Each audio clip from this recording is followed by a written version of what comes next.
Hello, and welcome to the official episode 1 of Retro World Order.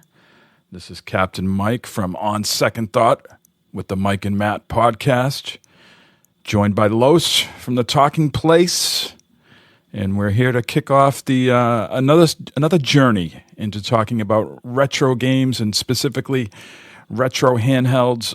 This is an exciting time for Los as he just acquired the AYN Thor, which he has been waiting for very patiently, I might add.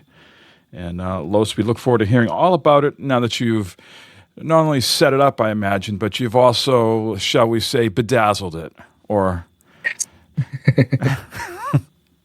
however you want to say. I guess before we talk about the Thor, I am very curious when you customize anything. Is this a trend throughout your life? And what I mean by that, not just gaming.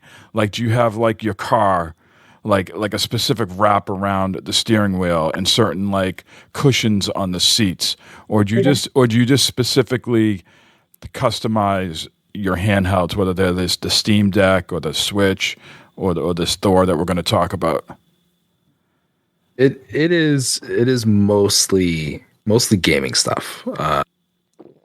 When it comes to more real world things, that where like you said, cars and stuff like that, it's harder to do because one is not just me. It's it's like I could go bedazzling whatever out there, but like that's stuff that my family is also taking part in and all that. So it's like it's I have to be mindful of what exposure I put out there. So when it's more my stuff, I like to customize my things, and I like to do things. And it's like it dates back for a while.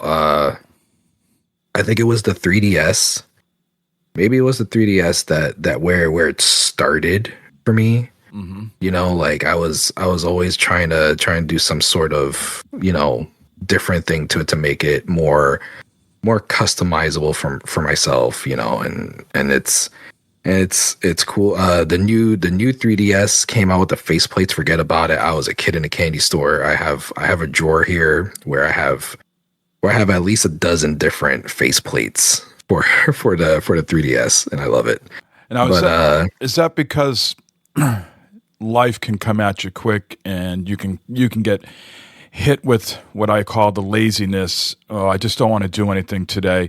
And if you customize whether it's the 3DS or whatever, and you look at it lovingly across the way and look how beautiful that looks. Look how enticing that looks. I need to go over there and get my hands on it. Is that part of of why you dress them up, or is it just you just like it just feels more complete and more immersive? Both. I mean, it is totally a vibe thing.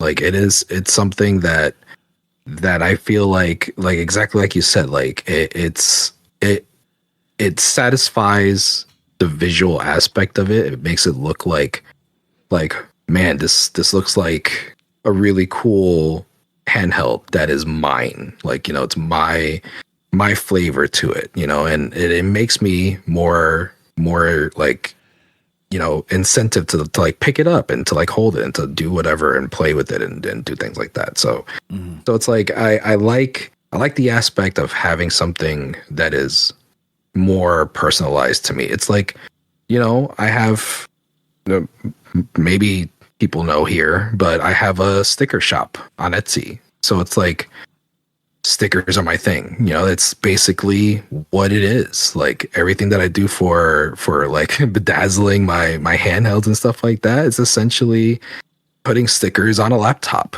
or like decorating something of your own personal flavor. So it's like it's embedded in me. Like I cannot help it. Let's talk about the stickers real quick, because I am adverse to putting stickers on anything because of the stickiness afterwards.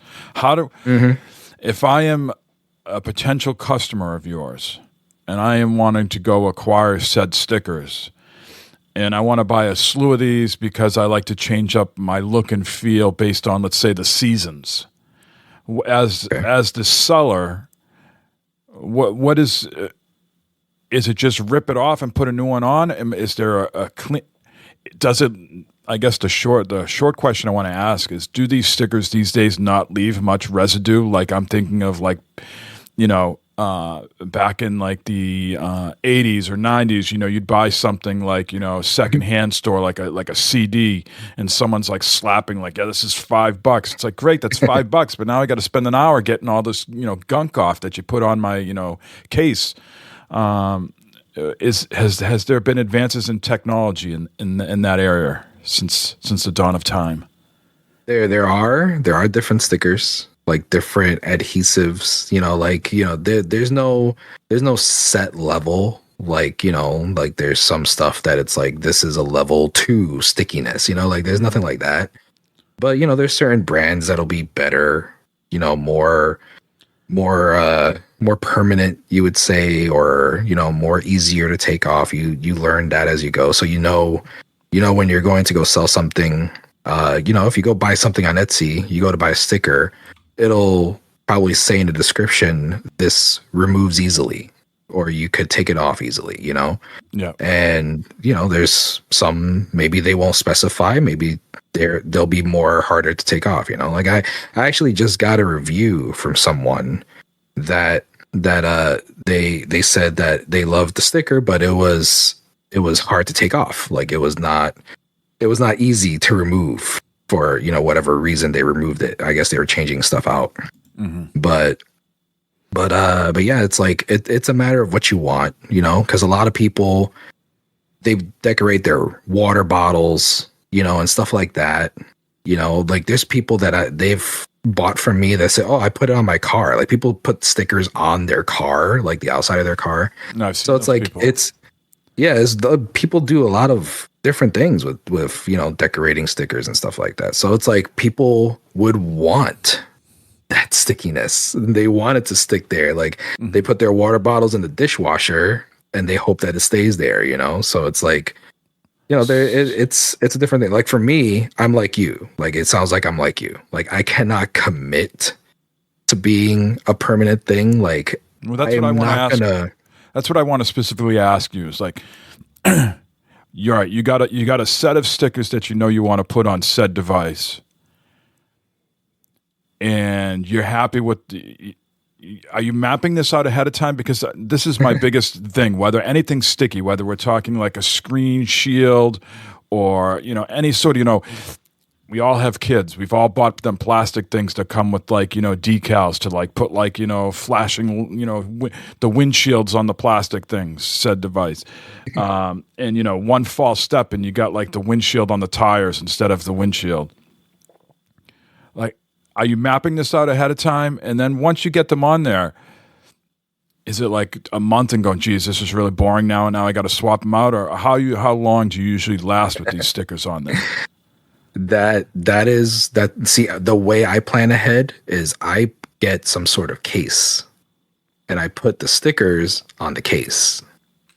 So like my devices, whatever I have, like my Thor right now or my laptop, like I never put a sticker on the actual device. I always put it on whatever, $15-$20 shell that I put on there.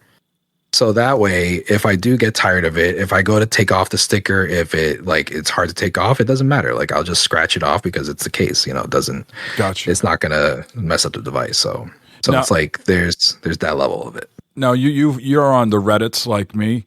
And so you've seen people do the opposite of that, right? They go right, they stick it right on the device. Yes. We've seen that. Yep. I'm not making that up. That is a level of commitment. And also they have the stickers. I don't know why I didn't think these things would still exist, but I just thought they were something from my youth. Those puffy stickers, like those. Remember those puff? Those. Yep. I see a lot of those coming back. People have the puffy stickers, and then the other thing I just from a I think aesthetically it's pleasing, but I just think from a practicality point of like holding the thing in your hand. What is this thing that we are putting on there? It's almost like a trinket. Okay. What are those called? What's the official term for those? Do you have an Etsy store for them, and do you have one attached to your Thor? That's three questions. So those have been around since the 3DS days. People have been dangling all sorts of things off their 3DS. It's I think the official term is a phone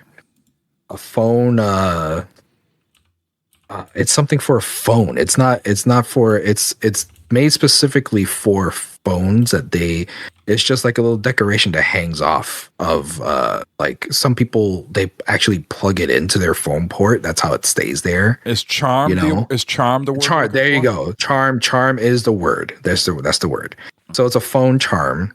And it's a little tassel thing. Mm-hmm. So the Thor has two different on the bottom corners. They have two different spots where you could put a charm, and people do that. That when you go to buy the Thor from AYN, they have like other accessories that you could add to the cart with it, and one of them is a like AYN branded charm. Basically, it's a strap. So that's it. It's the same exact thing. Like, you hook it up to the little charm slot thing that you could thread it through there. And it's a strap for the Thor. I got that because it was $3 and it looked like leathery. It looked manly, basically. So it was like, it wasn't dangly and jewelry looking like it typically is. So it's like, it reminded me of the strap on Mjolnir, Thor's hammer. So I went with it, and it was a cool little thing. I took it off because I've been taking my TPU case on and off a lot for the skin measurements and stuff like that. So it's like, it's a thing people do.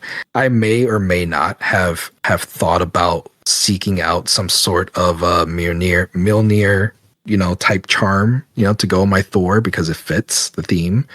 But I'm not committing yet. I don't know, because this is the whole charm thing is new to me. Stickers all day, been there for a while, but the charm thing is new to me. Okay. Well, I guess one last question before we actually get to the device, and that's maybe more curious to people. I love this. Yeah. I have the TPU shell. Okay. I like that. If I was interested in acquiring some of your stickers, will they adhere to the shell? Do you recommend that as a good surface? A sticker will adhere to the shell perfectly. I mean, it's like, it'll be the way to do it. It's funny. I feel like this is a setup. I mean, I'm gonna take the bait here, but I am currently selling skins for the Thor. Mm-hmm. So my skins, they are not stickers. So they're made specifically to go underneath the TPU shell. So you could interchange them the way you could interchange the 3DS faceplates. So basically, like you on a whim, you feel like you want to have a different one. You just take the TPU shell off and you change the thing. So it's like it's like a heavier cardstock kind of paper that it has a laminate on it, so it doesn't get messed up.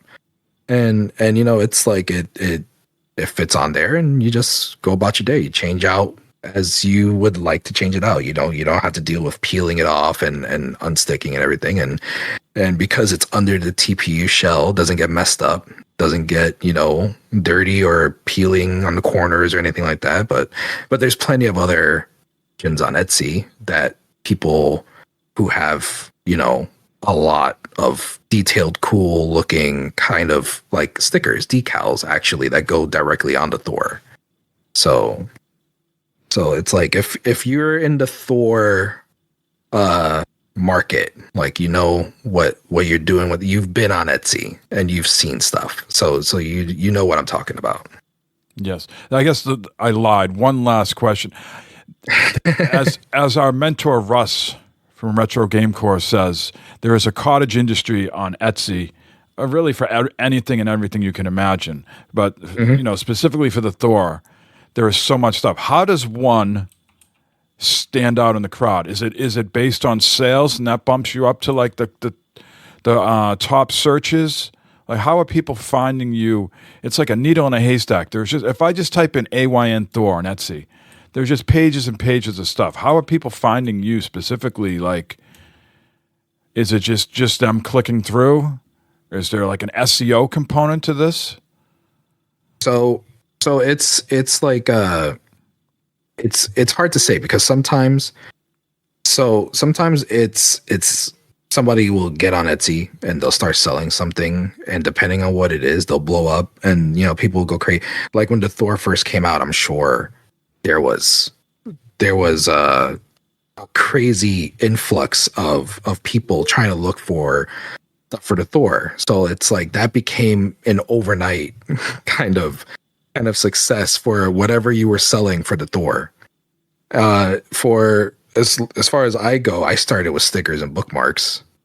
So it's like when I started doing that, I for 2 years, 2.5 years, I did not do crazy stuff like crazy sales. I would sell like to specific people, like specific circles of mine for books and stuff like that. And I was fine with what I was getting, but it's you when you hit a niche, when you hit something that is specific, like I started selling stuff geared towards Dungeon Crawler Carl, and that together with the popularity of that book, like it took off like crazy. And it's like you got to find the certain thing that taps into the vein of what's pumping right now.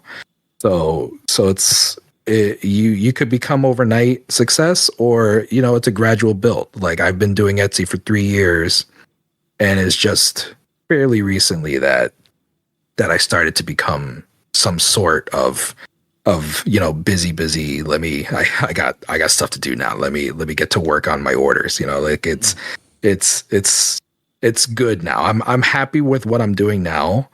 As far as business goes, there's people that are insane right now with work, with what they're doing on Etsy, and in particular with the Thor. Like I know that there's one guy who he is doing really good with stuff. So it's good. It's a good market to be in. If you know what you're doing, you know what you want to put out there. If it's good, you get good reviews and all that stuff. It's a good side hustle to get. Yeah. Well, thank you for the insight. I think we need to get into discussing what the hell the AYN Thor is. People saying you're talking about stickers and bedazzling and TPU shells. What type of device am I buying here? What am I getting myself into? And I think the AYN Thor, at least the way I would describe it, is like it's like the new 3DS XL that can play a lot of other systems. I don't, so it's a clamshell device, 2 screens, flips open. It's got an AM OLED screen on the top. Is the bottom one OLED too? I can't remember. Yes, it is. Yeah. Yep. So pick it up from there. You probably have more intelligent thoughts than I do on that. But essentially, I look at it as a new and improved 3DS XL, and take it from there. That is exactly what it is. I mean, it is what everything that you would want a successor for the 3DS to be like in today's modern technology. Like I think if Nintendo was still making 3DSs and they were still going with the times, I don't think they would be at this level. Like I think they would still be behind what this is now. For sure, because you can't mass produce this, without I mean, the price on this thing has climbed exponentially since I placed my order, and I think probably since you. I mean, right now, the device that I got, which is the top of the line, the Max 16 1 terabyte, is $550. I forget what I paid for it. I paid insane. For less than, and I don't think it comes with the same. It's tough to keep track of these systems, like what's been Yeah, so now they come with what are UFS 3.1. Do you know what that is? Yes, that's the memory for The universal the system. flash storage Yeah, has been degraded from UFS 4.0, I believe is what we had before. I'm not sure if you have that yes, on your device. that is what we both have. Yeah. And so they've had to downgrade that to UFS 3.1 just because the world has gone mad. And so they have to, cut corners and do things to reduce cost, I imagine, so these things aren't costing north of $600. So yeah, it is a powerful device that, at least up to me, it can play up to the Switch. I'm sure there's people out there doing great things to try to shoehorn in it to do cutting edge, whether they're trying to get PS3 to run, a couple frames of seconds before it craps out. Yeah. We see people certainly try to play the OG Xbox on these Android devices lately with some smattering of success. But I think if you play up to the Switch, you're going to be in good shape. I mean, some Switch games, just because the Eden emulator is not as mature as some of the other emulators, can be hit and miss on some of the games that you're trying to play. Of course, you need to acquire those legally. We need to just disclose that, Yep. so Mr. Yoshi doesn't come after me and slap me on the hands. Yep, they're already on the way. Yes, lights are flickering. But yeah, so it is a device. I joke with Los a lot, saying these handhelds are mating like rabbits over here behind the scenes. They're just popping up everywhere, like Etsy's, like Los's Etsy orders. Like that's how prevalent the duplication of these devices is happening right now. But if you were a sane individual, unlike myself, and you just wanted one, if you wanted to be a totally normal person and just have one of these things in your house, I think the AYN Thor might be the way to go. Would you agree? I would agree 100%. I mean, that is something that I was going to touch on that on this episode, but I was trying to figure out a way to do it without without throwing shade at you and your family of handhelds over there. Hey, when the world completely, it's already gone mad, but when it completely goes mad and, we have to do some trading in the middle of the night, street signs for our, handing in metal for scrap for rations. I'm going to have these devices to keep me warm. If they ever get spicy pillows, they can keep me warm, or I can, do something on the black market with them. Yeah, it's. I'm glad you're thinking ahead like that. Laugh now. Yeah, I mean, hopefully we don't get to that point, but it's a possibility that you'll be all right. You'll be good. Well, it's a retro world order. Didn't we already establish that? Yeah, exactly. There you go. See, that's the whole. Oh man, it's full circle now. Wow. All right, so I would say that the Thor is very much the one to get if you are in the market for that. You're wise. I mean, it's more the form factor for me. As far as devices go, I think there's probably ones out there that would be able to perform better, like as far as handheld PCs go and stuff like that.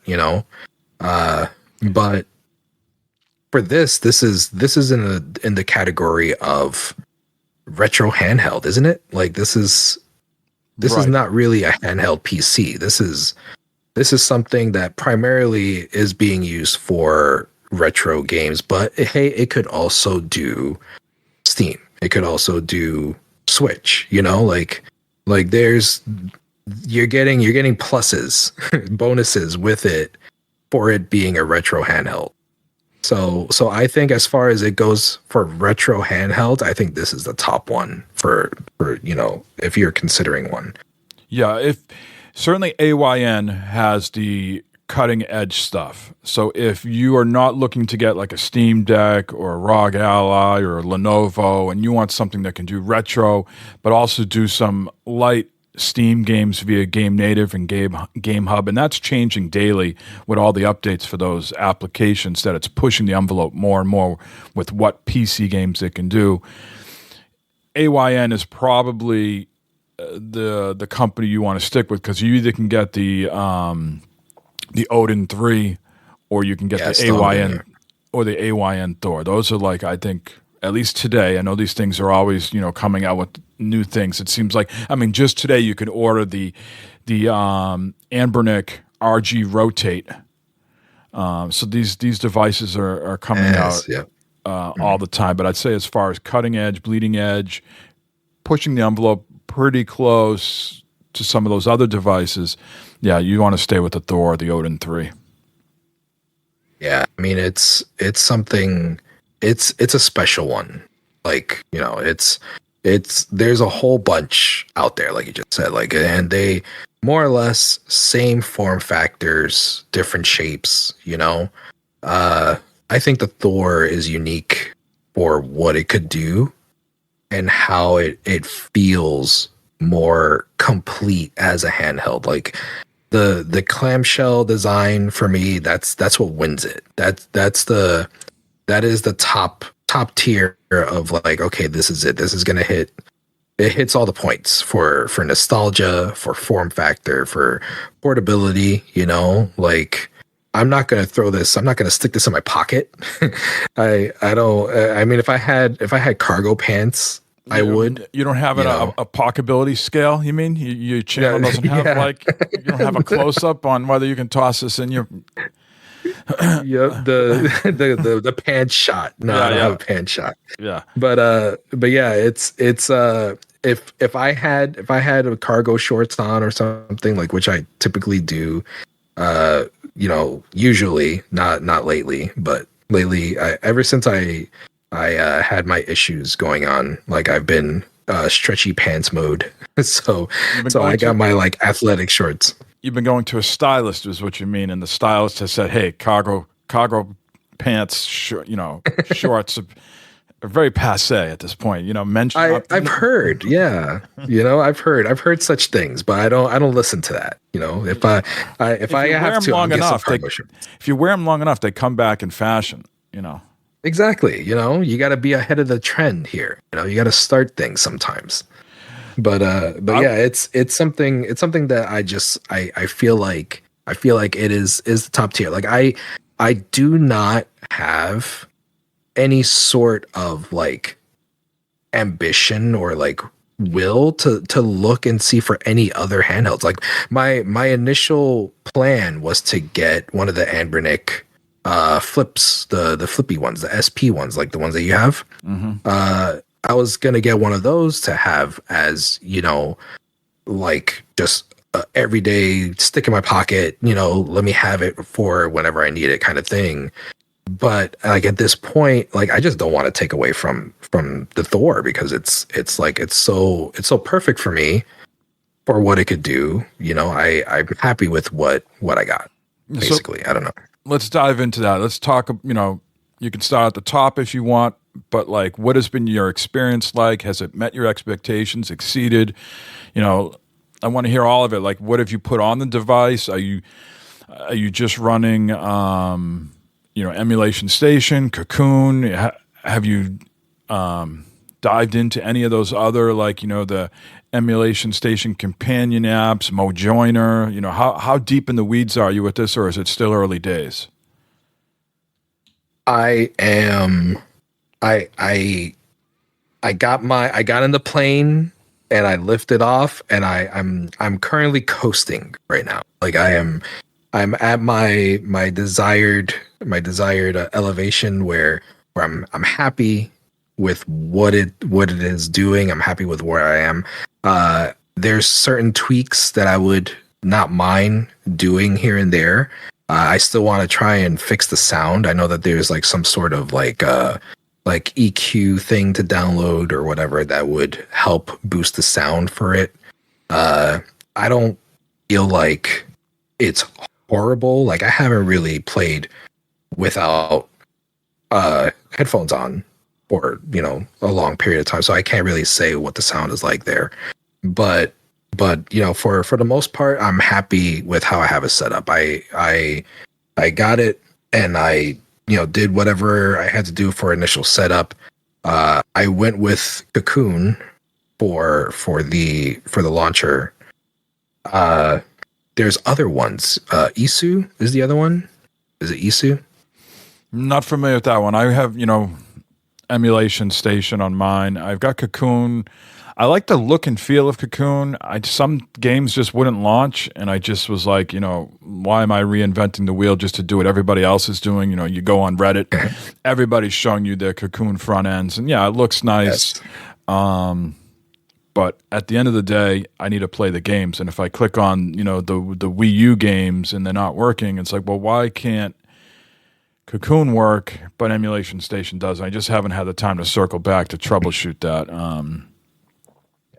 Yeah, it's like, this is, before moving on for other stuff, saying that it reminds me, like, very much, this is this is a device that it's not for the casual everyday playing kind of person. This is very much a tinkerer's device. I say that because I set things up, I put things in there and all that, and there was something that it wasn't working. I forgot what it was. Something was not working when I clicked on it. When I went to go launch it, it went nowhere.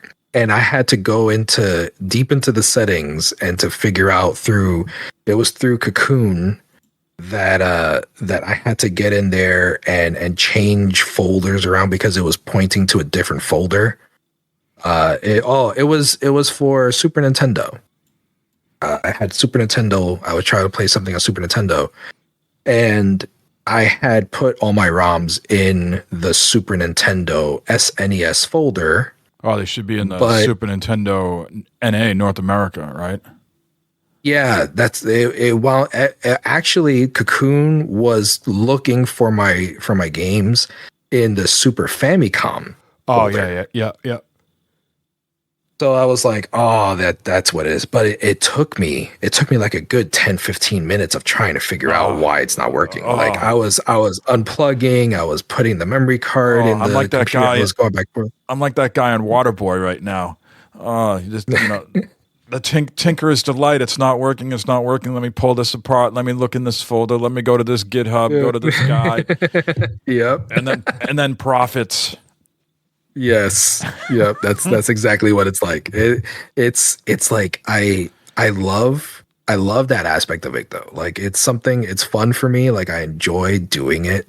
I enjoy getting in there and seeing how it all connects, like all the connections that it makes beneath the hood for all the different things. I never would have been able to set this up without Russ's video, where the AYN Thor, the movie that the ultimate guide that's like 2 hours long. Like I sat there, I was like following it to a T. So that was really, really awesome that I was able to do that he put that out for everybody. But I'm about to go down that rabbit hole in a little bit. I got the Retroid Pocket 6 in here, the orange crush. I got to get that. Yeah, yes, that was a nice one. That one looked good.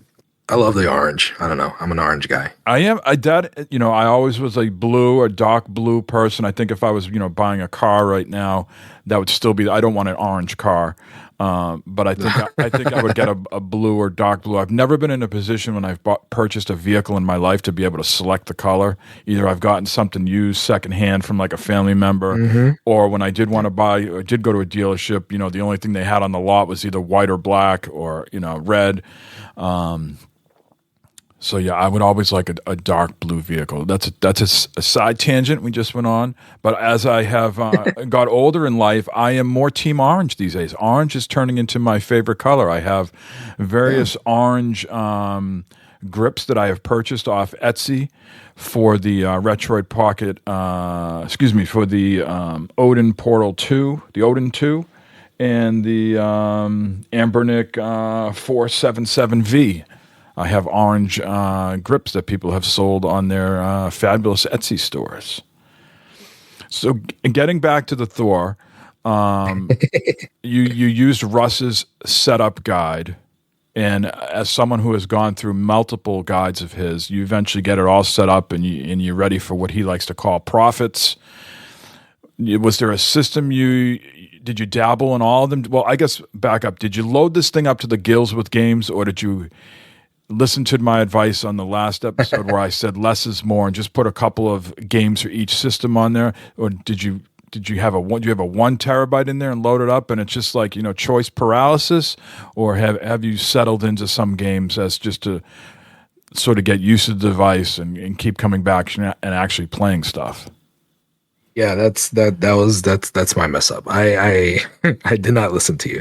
I went because I had 1 terabyte in the Steam Deck, and the Steam Deck, I discovered that for what I was doing with it, because the Steam Deck, I also inside the Steam Deck, I opened it up and I installed a 1 terabyte into there too, when I first got the Steam Deck, and then I had on top of that a 1 terabyte SD card.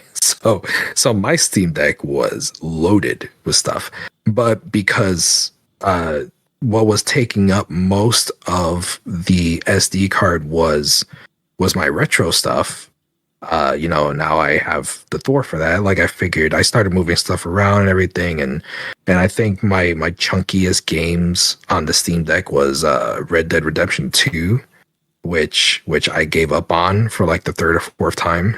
So it's like I moved things around and all that, and I wound up like being able to free up the 1 terabyte card, and then I had an OLED Switch here, my Zelda OLED Switch that got retired to the shelf for decorative purposes. That still had like a 500 gigabyte in there SD card. So I wound up just taking that and putting that in the Steam Deck, and then I gave the Thor the 1 terabyte. So I'm like scratching myself over here, going, "Oh, yeah, 500." You could picture me writing this on a blackboard. You got one of those over there? It's been a while since I've had a 500 gigabyte card. Can you spare one? Yeah, I mean it's crazy. Like it was just like 2 weeks ago. We were in Best Buy, and my teenager was like, I need to get an SD card for my camera. And he went to go look. I was like, he started walking away. I'm like, no, you don't. He's like, why not?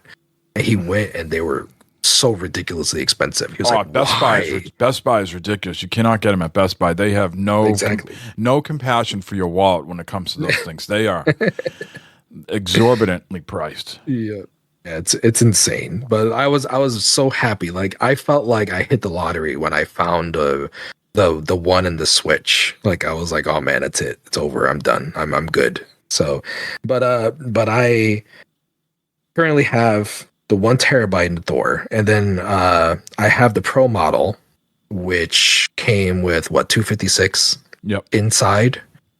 So I think the inside storage is I think that's still the only way to play Steam games is by installing them to the inside storage. I don't think they could run off the SD card. Something I heard that from before. I don't know if it's still true. I don't know if updates happened or whatever. But yeah, it's like I was there putting stuff in there. I figured, why not? Let me just put everything in there. And, just because I set up already, like I have a folder of like my core games. Like if I have a device, I know that I'll just open up this folder and then I could just move all that over. And like that'll be my go-to needed, my favorite games for every system, and it's like it's not the complete library of everything and all that stuff. So it's like it's something that I know is tried and true for me. So I have that loaded up on here, and it's a lot of choices. But at the same time, the way I have this set up, the main screen of it in Cocoon, I have it so that it is, I have all the options are there, all the folders for the different systems, but then I also have access to individual games, like my favorite ones. So it's like it's reminiscent of the 3DS where you have like all the squares there, or for all the games that you have like installed, or for whatever it is. And it's like I like the way it's set up like that. That way, if there's something that I want to focus on, like I'll just have it there on the home screen, and like I don't have to go digging through a folder. I don't have to go trying to figure out where it is in my list of 200 different Super Nintendo games. Like I put stuff on the home screen and it's perfect. Like I know that I go to it, I open it up, and I can just go right to whatever it is I want to play. So like right now on the home screen, I have Pokemon Unbound, which is the main Pokemon game that I really want to get to first for all these games, because I never played it before. And then I have like all my favorite retro ones, like my pick up and go ones, like Tetris and Picross 3D from the 3DS, Clubhouse games from the 3DS. It's Mega Man X from the Super Nintendo. Like I have all my favorites on there on the home screen. And then I also have my Steam games as well that I got everything hooked up through Game Native. Oh, Game Native, I love it. Yeah, Game Native, it works really good. Like I don't like it. It was like a little hang up at first, because when you have it on the home screen, like I have Vampire Survivors and Hades 2, and Mini Shoot Adventures is what I'm playing right now, which is freaking perfect on this thing. When you have it on the home screen, I don't know if that's how you have it, but when you click on Mini Shoot Adventures or any Steam game on your home screen, it doesn't take you to the game. It takes you to Game Native. Mm-hmm. So that's not something that's like preferred, but that's the way that's the way it works, due to I think Cocoon and Game Native, like there's something about them that they don't shake hands properly in the background. So you're able to get into the Game Native through the games, like through Cocoon on the home screen, but it's like it doesn't launch the games fully. You have to still get into Game Native and get to the game and all that stuff. But that's a little, it's like adding an extra step and a half maybe, but it still works great, and I still have it on the home screen, so I still love that part of it. So it's good. Yeah, I'm trying to look now if I can't remember if I was doing it on this or the Odin 2, where I had the in Game Native you can download the, help me out with the word there, you can download like I want to say almost like a shortcut, and then you can put it in your front end and click. Yes, yeah. Click right into it. I don't think maybe I have that on the Portal too, and not on this system here. So I was trying to give you a comparison of how it works on Emulation Station, but I don't think I have that set up here. So I'll need. I know I'm familiar with Emulation Station. That's what I use on the Steam Deck. So I know how that works. I know it's a really good one to use. So yeah. So you feel like you're playing games, like that's been the biggest thing for me is, all right, I get it all set up. It's very satisfying. I like everything working. And then, all right, when does the tinkering stop and when does the actual gameplay? And I think in a future episode, we're actually going to pick a game that both of us are going to commit to playing and discuss that. We're probably not ready for that yet because we haven't discussed that behind the scenes to all the details yet. But do you find yourself like if you were on, like, I don't know, maybe when you're on consoles and other devices, you don't play games from beginning to end anyway, so this is just a continuation of your gaming habits. But do you find yourself playing a game and saying, yeah, I'm rather than just playing a slice of the game or 10, 15 minutes in between, waiting for the kids at the bus stop or whatever, are you sitting down and like, all right, the Etsy orders are completed, the kids are tucked away, the wife has been talked to enough for the day, so now I got now I have me time. Are you picking it up and going, yeah, I need to make some headway in this game and finish it? Definitely. That is my go-to scenario that I want to be in because as of right now, I have yet to really dig into it. I got it set up. I had everything. I took my time to set it up. It was like the initial week or two of whatever time I had that I could get in there. And like I have it ready to go, like that I could take it with me wherever and it'll work good. It'll be able to play whatever and I can play whatever and everything's connected fine.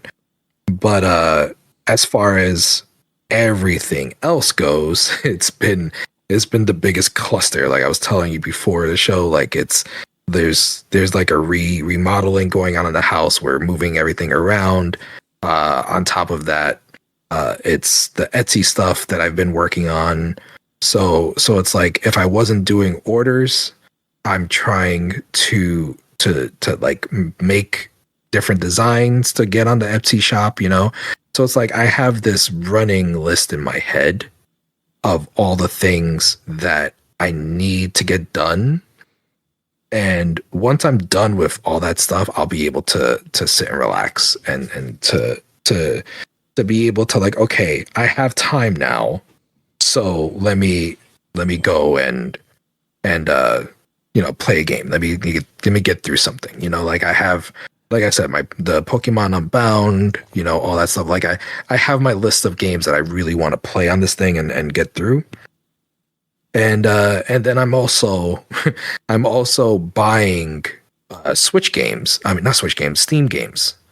I'm buying Steam games just to be able to play on this thing, and then that's like that's like a kick in my own ass because me being back on the Steam train, back on that, like, because I went a while that I was not doing anything with Steam. You were living a dry lifestyle, sir. Yeah, I was all about like, Switch 2. I was all about like, doing whatever else. So it's like Steam took a back seat until I started waiting for the Thor to come in. So, I got everything updated on the Steam Deck, got everything going, started buying new games on there, started like looking forward to doing, and then I wound up buying the Steam controller, and that came in yesterday. You did? Yeah, I did. I got one. You savage beast. Yeah, I mean, you didn't see. I put that in I put that in my Discord. I didn't put it in the retro Discord. All work makes for a dull boy. My schedule at work is so taxing that I very rarely can pick my head up to see much beyond my 2 feet. So I'll have to look at that. Mine comes in tomorrow. How, have you taken it out of the package? How does it feel in the hand? Have you played anything with it yet or no? Like the Steam control, this is not sugarcoating. This is not like any sort of like, going with the hype or anything like that. It's the most comfortable controller I ever held. Where am I looking at this? This is a very quick tangent. I go to your Discord, sir. Yeah. And I go, what have I stepped into? There's just all these nooks and crannies and places that I can go for content, and I look at it and I go, it looks nothing like my Discord. How did this guy? What what level is he on that I don't even comprehend? So just quickly tell me, where am I looking at this on your Discord? Okay, so this I think this goes this goes hand in hand with my customizing bedazzling side. Thank you. I didn't want to call that out, but thank you. Christ. We just can't have anything just like out of the box, fresh and new. No, I can't. I am very anti-stock. I can't do it. But so like what I'm thinking. Okay, so when you're looking at this is how bad it is. You can't even just tell me in 2 seconds. Go there. Okay. All right. Look, so you're looking at the Discord. You got the shout box. That is the main. Yes, that's the main chatting, right? That's the main part. So for anything gaming, you have to go to the gaming hole. I am there. So the gaming hole, it's very. I have it set up. My Discord is set up very much like an old forum, you know. Yes. So the gaming hole would be like your category, and then in there's all the gaming. So there you have Steam Gamers Anonymous. So that's where you got the Steam stuff. So that's where I put the pictures for and I was talking about the Steam controller. So I have this huge television that maybe this is my own problem, and I'm not sure what people see on. This is really a tangent. So when I am on, the gaming hole to gaming general, now gaming general is all the way over on the right hand side, and like somewhat of a. I guess I can. Yeah. I got to click. Yeah. I got to expand it. How do you pop that out so that's just taking up the full screen? So there's the 3 little dots on the top corner. I see next to the X and open in full view. There we go. There we go. Yeah, that it's annoying for me too. I get that. Yeah. All right. I will look at this at my own time then and see your thoughts on the controller. I assume this is where I'm looking to see your thoughts. That's where I put my thoughts. Yeah, but I like honestly, like it is like they took my hand size and they were like, what is the controller we could fit Los's hands in perfectly? And it's like it's very much like you hear it all the time. I'm sure you watch the videos or whatever, but it is very much like the Steam Deck controls just without the screen. Like, if you love the Steam Deck and the form fitting of how it feels in your hands, then the Steam controller is for you. And it's perfect. It fits perfect in there. And the back, a lot of people complained about the back buttons, that they're easy to push, but for me they're like the same as a Steam Deck, like you have to give a nice amount of like pressure in order to get it to click. And the back buttons are the only clicky buttons. That's another thing that I love about it. It's very quiet. It's a very quiet controller. Where whenever I have my Steam Deck docked on the TV, I always use an Xbox controller. And Xbox, while it's the more comfortable out of the regular controllers, I never liked using it because it's so loud. Like the buttons, the shoulder buttons are so clicky. The D-pad is clicky, like I'm not a fan of that. So it's like the Steam controller is nice and quiet. It's, it's very, very easy to hold and very easy. Like it's got me to the point where it's like, okay, now I have options for Steam. I have what do I want to do? Do I want to play on the Thor or do I want to play on the TV with the Steam controller, So it's like I'm head like deep into options here for playing on Steam games now. Wow.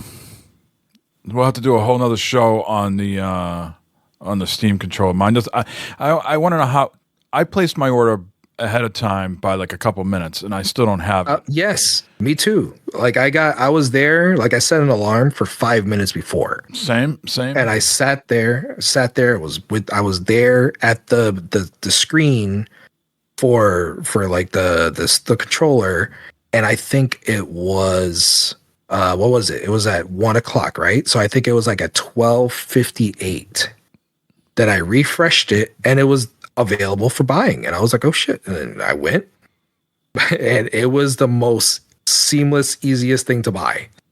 And then I started hearing all these horror stories. I'm like, what the hell's going on? Like, how did I get in there?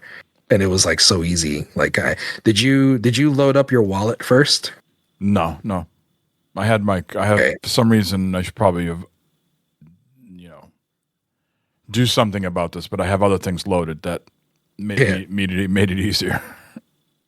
Yeah, I had like the day before I had loaded up 120 into my Steam wallet because I heard that was like the easier way to do it from the Steam Deck horror stories from when that launched. Oh no, Valve and my bank are very simpatico. They the transactions are almost hourly, daily if not hourly at this point. That there's no like, this guy again at this place. All right, yeah. And there's none of those horror stories where you click the button and then your bank declined it because they're not familiar with who the hell Valve is. This guy in a boat out in the ocean, collecting all this money. So yeah. But yeah, it is very much worth it if you play Steam, if you're into anything like that, whether you're docking the Steam Deck or you're playing on a PC or whatever, the Steam controller is like top tier, top notch. Like I'm very excited to get into games. Like I know now, like I had to set up a structure for myself. Like I like finally like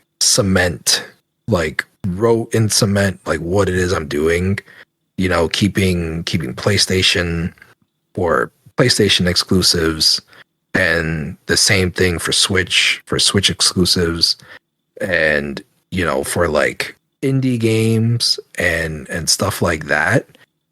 I'm gonna be sticking to Steam and going that route, and if I want something physical, then I'm gonna do it for the Switch and have a physical copy of whatever it is. Like I have Hollow Knight. I bought a Silk Song on Steam, but as soon as it's available for physical, I'm gonna get myself a Switch copy so I could put it next to the first Hollow Knight that I have here. Like because I'm still very much into physical collecting and all that stuff. So, well, let's bring it back to the AYN Thor for a second here and tie in the Switch controller.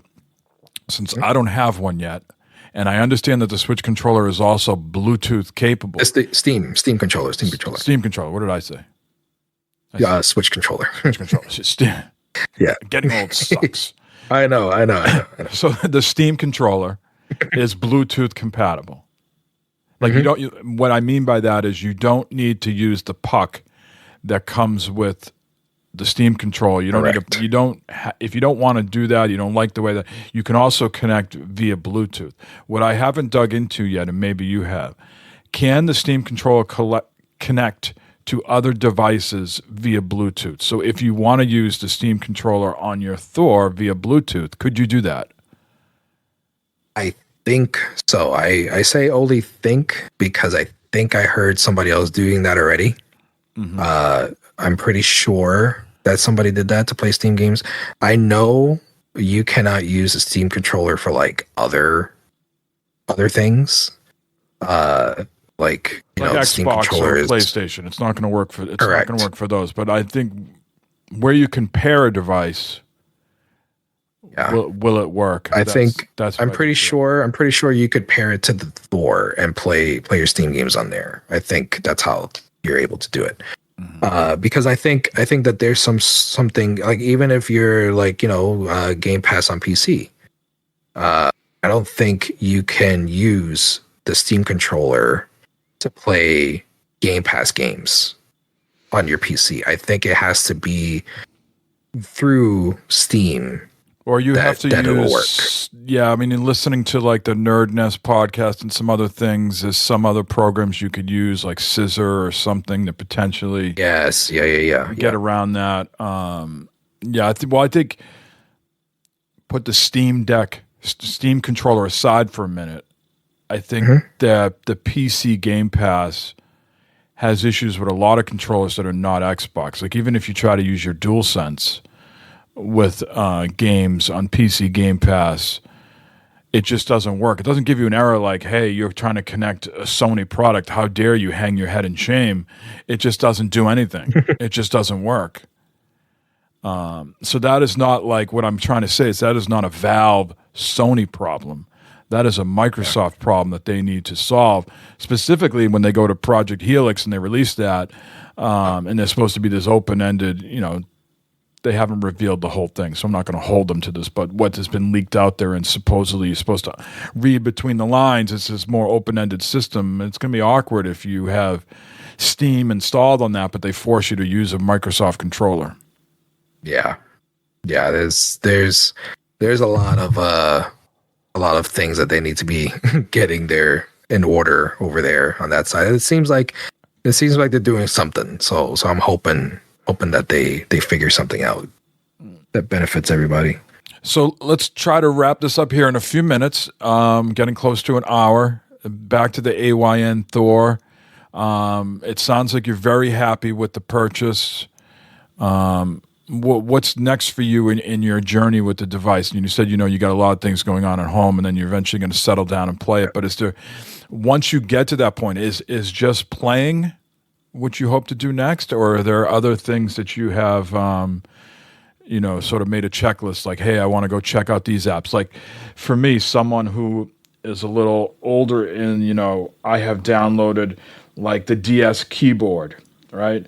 I have Mo Joiner, so I can join, when I launch that, I can have like things launch on the same, at the top and bottom of how I want to do that. I also think I have to look here, but I think I downloaded some sort of magnifying glass thing. Oh, I think I heard about that. Yeah. Pocket DS, something or other. Have you done any of these game guides things? Game Twin. A whole bunch of other. I do. Like, again, to use Russ's words, a cottage industry of things on Etsy. There's a cottage industry of apps on GitHub now for the Thor. Have you dabbled in any of those? I haven't. The only thing that I do have here is I have the guide one that was recommended a lot. That it runs a guide on the bottom screen so that it's easier to follow along as you're playing on the top screen. That seemed like it was very handy. I have that going here. As far as like other things go, let me see. There's not really other apps and stuff that I've been looking at. Like I'm trying to not get sucked into getting everything going. I know that there is the Pico 8. I still have to buy Pico 8. Yep. I never bought that because it always came baked into whatever thing that I was using, whatever system I was using for my Ambernic devices. So it was like already there. But you have to buy it in order to use it here on the Thor. Well, yeah, so I still have to do that. You have to buy it even on some of these other Linux devices now. You have to buy it if you want to not use the fake '08 emulator and you want to run it like natively. You still got to get that like Pico 8 DAT and some other file out of the Raspberry Pi, extraction that once you buy it. But yes, there's a different way to install it on Android devices versus Linux. Linux, you just need like 2 or 3 files. On this here, you need the whole, like almost once you extracted this, I don't know if it's an executable or something like that you have to copy into a specific place. Yeah, but it's well worth it when you can just hold down like a long hold on Pico 8 and then say just always open it in the bottom screen, right? Yes. Yeah. I think that one of the last things I want to talk about is, have you taken advantage yet of the dual screen? Like, have you played any like 3DS games? Because that's what people sort of gravitate towards immediately. Mm-hmm. And then what my favorite thing to do is play a game on the top something that I know like the back of my hand, that I don't need to listen to the audio so much, and then have YouTube down below, and I'm catching up on my shows, that way. Have you done anything like that yet? I have not. I have not done that yet. I'm still fresh on it. Like I haven't reached that level yet of splitting my mind and my eyes and getting two things going at once. My time has been limited. So it's like whenever I jump on, I want to focus on something, but I'm sure the time will come where I do that. So it's there. I created my own little icons for the dock. Like I figured out how to do that. I think that's a separate app. So I was messing with that around. I'm messing around with that. But I am completely slack-jawed here. I mean, that's just completely blowing me away that you would do something like that. Yeah, I know. It's so not me. But you'll have to send me the info on that. I have not dabbled in that. Yeah, it's like they say, I have the app right here. It's Alembicons. Oh, it just rolls right out of the tongue. I mean, yeah, I know. Yeah, how do I not have that installed already? Oh, I don't know. It's something. There's something. I forgot where it was. I know where to find it. I know how to get to it. But it's like some sort of app from Android. It's called Alembicons, and you're able to change the icons for stuff. Yeah.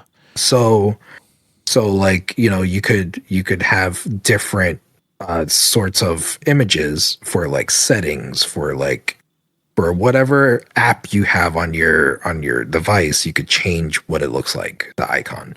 So I saw that people were using that to give themselves the 3DS icons. If you think back, you remember what they look like. They're very similar to the Wii U icons as well. Like they have a similar look to it. So I was like, I was wanting to do that, but there was something up with all the ones that I found, because there's people that have the icons ready to go for like to make it look like the 3DS, to make it look like the Wii U. But my bottom screen, I was being very specific. I wanted it to be just like all black because it's an OLED screen. So it's like I wanted it all black. I want everything to just look like it's just floating there. And whatever I found, it had some sort of a black background, like a grayed out background. So it wasn't perfectly there. So I was like, okay, can't find something, let me do it myself. And like I went and I found out like what I wanted it to look like. So I made my own icons. Like I traced them from some DS icons, and like I made like other ones, so it's like now I have like specific icons that like are like perfectly like just floating there with no background, and everything looks good. And I am very much on par with my brand of bedazzling and doing things like that. To your surprise, when I don't know if you remember the 3DS, when it was out, I don't know if you were into it, but there was something called Badge Arcade. Mm-hmm. Are you familiar? No. Okay. I'm looking at. Keep continuing. I will research. So you maybe you think of me a certain way. You're about to think of me a whole other way right now. Oh no. But I used to spend money because it was like a paid thing, right? You get like a certain amount of it was legit gambling on the 3DS for kids. So you got like a few free turns every day, but the Badge Arcade was basically like the claw machines from arcades. Mm-hmm. So you go into this claw machine and you could pick up stickers, like little sticker things, like little pixel stickers that you are able to keep, and you could customize the home screen of your 3DS. So you could get your free turns for the day, but the types of stickers that were there, they changed every single day. So there was like, you know, sets of Pokemon and Zelda and all this stuff that you could collect them all. And I may or may not have spent like actual real world money, like a lot of it, trying to collect these dumb little stickers for my home screen. But what I'm getting at is that I'm thinking I'm going to try and recreate that at some point, like to make some sort of like, you know, stickers like that, pixelized stickers that will be able to use this app for the icons, and then you could decorate your home screen on the Thor with it and come out with that and put that out there for people. Oh wow. But that is like down the line when I have nothing to do because as of right now I don't even have time to game on this thing. So when I get to the point where I'm like, okay, let me see if I could do something, I'll do it. But as of right now, I'm just waiting for my time to be a little more free so I could dig into some games and have some fun and do all that. And everything is just here staring at me. You know, I got at least a good 10 or so games that I really want to play on this thing. So I'm looking forward to getting into those and then finding another 10 that I really want to get into. So as you've been talking, I've been looking at this badge arcade, and now I have gone down a rabbit hole of something called Pretendo. Pretendo? I have not heard of that. Pretendo is an open source Nintendo network replacement that aims to build custom servers for the Wii U and 3DS family of consoles. Our goal is to preserve the online functionality of these consoles to allow players to continue to play their favorite Wii U and 3DS games to their fullest capacity. And I think so they're going to bring elements of Badge Arcade to this Pretendo. That's dangerous. It is dangerous. That is dangerous. But so like I've been talking a lot about Thor. You have the Thor 2. I do. So what, like, do you want to like bring up anything on your thoughts of the device? Like, what are you doing with it? I know you have other devices that you have to also show your love to because you know you can neglect them and all that. So, right. But like, what have you done with the Thor since you've had it? You've had it before I even ordered it. So, right. What have you been doing? So I'm not all crazy like you. I just sort of, open it up and pop in when I'm ready to play games. I just go into Emulation Station. I only have a 32 gigabyte card on here. Mm-hmm. So I have a lean selection of games, and I really have developed a crippling addiction to shmups. So I play a lot of those games and Pico 8 while I am watching stuff on YouTube on the device. That is the main thing I am doing right now. At some point, I need to rid myself of that habit and actually try to play something from A to Z. I haven't settled on what game, and I think when I do that, I need to pop the card out and readjust what's on here to play. But in early days, I was trying to mimic what I was seeing on Reddit. So I downloaded Emulation Station Companion so I could have a nice pleasing image down on the bottom screen while I'm playing something up on the top. Or I'd have, that mode joiner, so you just click on that so that knows to open up both of those Emulation Station apps at the same time. So you don't have, it just saves yourself an extra click. So early days, I was dabbling in those types of apps just because I was parroting what I was seeing on Reddit. But I've sort of just settled into my own routine where, I got 45 minutes. I haven't finished watching Digital Foundry yet. I want to play some, mindless shmups and just turn my brain off. That's kind of the routine I have settled into the device at this particular time. I have the white one with the TPU shell. I don't have any, sort of customizations or anything like that on there. I think it would, if this was a Nintendo or some other company, they would be selling shells that you could plop on. I would think that would be a good revenue stream for them.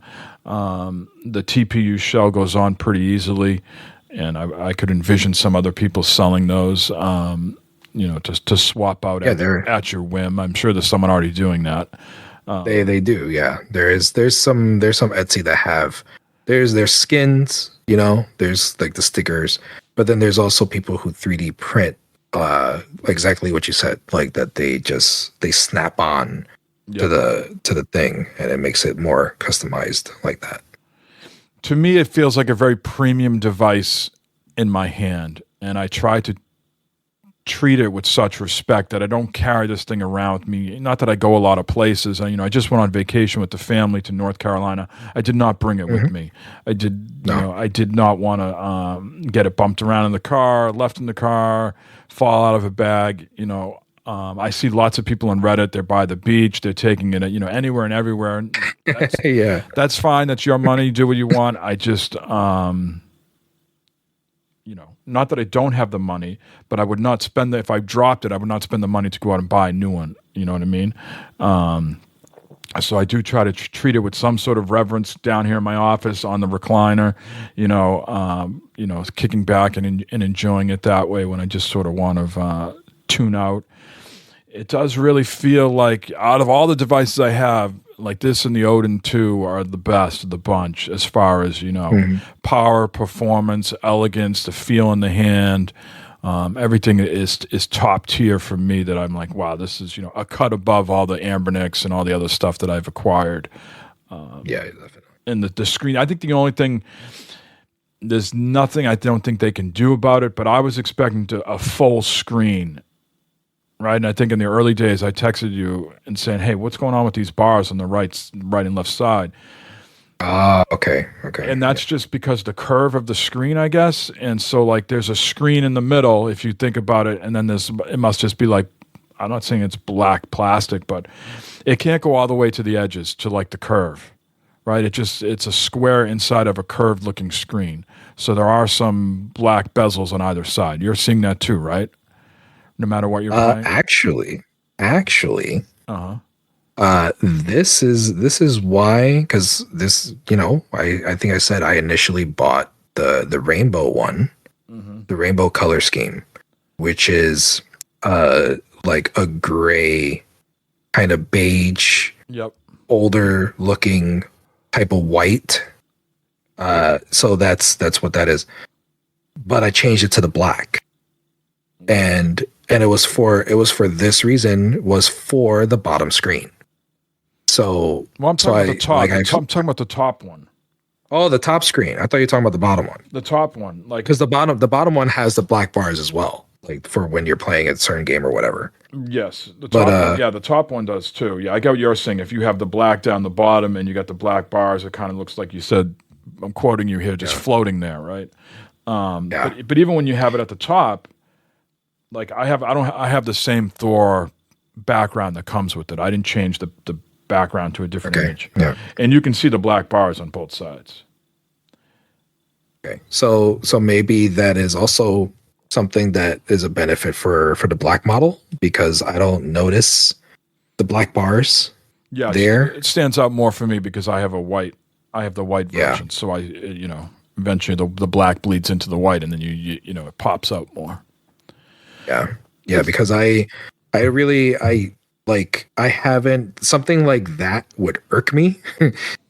So like I haven't really noticed it, from like I said, it's the same as the bottom screen. Like the black blends in with the surrounding black. So it's something that I haven't really noticed, but I get you though. I understand what you're saying. I was just hand delivered a package here, Los. Let me Is it another handheld? Tell me it's another handheld. No. This might be the Steam controller a day early. Ah, nice. Did we get a live unboxing? Holy crap! I don't know. I'm looking for something that says like Valve on it. It doesn't. Maybe they have hid the packaging. No, it is a box within a box. So if you open it up, assembled in China. If there is a big battery symbol on it, then it is your Steam controller. Yep, there's a big, yep. Oh, yeah, it says right on the side here, Valve Corporation. That's what it is. Nice. So, So are we gonna open it, or are you no. gonna be more intimate on your own? Okay, I got a tight, I understand. I got a tight schedule here, so I don't want to. I don't want to hold up the listeners, and we got to hold some content back, to the starving, the millions and millions out there that are listening. Can't give them everything on episode 1. Jeez. I know, right? Well, I look forward to your thoughts. I'm glad you got it. Now I know where to post it. There you go. I have it bookmarked. But to circle back to the Thor, something funny last night that I will leave you people with. I was playing in the bedroom, and this is what happens when you get old, or maybe just batshit crazy like myself. I'm hearing this like hissing noise in my bedroom, right? And I'm walking around with the Thor, and I'm trying to, I'm going up to like the heater. Is it like coming out of the fan? Is like my electrical outlet where is this hissing noise coming from? I can't. The friggin' fan on the Thor. I'm walking around going, it's following me. Where eventually I'm like, oh my god, it's the fucking. That's when I knew. That's when I knew it was time to turn it off and go to bed. I was like, my brain is cooked for the day. I am done.